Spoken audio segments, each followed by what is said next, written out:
Thrissur railway സ്റ്റേഷനിൽ വൻ അഗ്നിബാധ.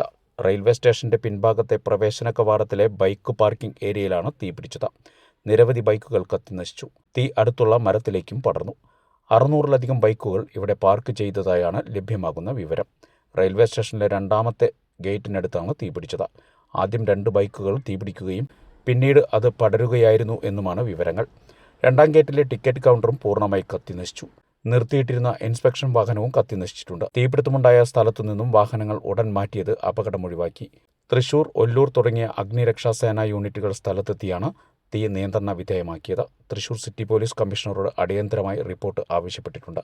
അപകടത്തിന്റെ പ്രഭവ കേന്ദ്രം കണ്ടെത്താൻ അന്വേഷണം ആരംഭിച്ചതായും ഫോറൻസിക് സംഘത്തെ അടക്കം എത്തിച്ച് പരിശോധന നടത്തിയതായും റവന്യൂ മന്ത്രി കെ രാജൻ പറഞ്ഞു.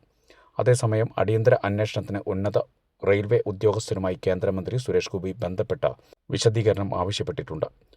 DRM തലത്തിൽ അന്വേഷണം വേണമെന്നാണ് കേന്ദ്രമന്ത്രി ആവശ്യപ്പെട്ടിട്ടുള്ളത്. തൃശൂർ റെയിൽവേ സ്റ്റേഷനിലെ തീപിടുത്തം അതീവ ഗൗരവത്തോടെ കാണണമെന്നും കേന്ദ്രമന്ത്രി റെയിൽവേ അധികൃതരോട് ആവശ്യപ്പെട്ടു. നിലവിൽ തീ നിയന്ത്രണ വിധേയമാണെങ്കിലും പാർക്കിംഗ് ഷെഡ് പൂർണ്ണമായും കത്തിനശിച്ചു. തീ ആളിപ്പടർന്നോടെ തകര ഷീറ്റ് മേഞ്ഞ ഷെഡ് പൂർണ്ണമായും താഴത്തേക്ക് അമർന്ന നിലയിലാണ്. തീ ആളിപ്പടർന്ന സമയത്ത് പാസഞ്ചർ ട്രെയിനുകൾ റെയിൽവേ സ്റ്റേഷനിലേക്ക് എത്താതിരുന്നത് വലിയ അപകടമാണ് ഒഴിവാക്കിയത്.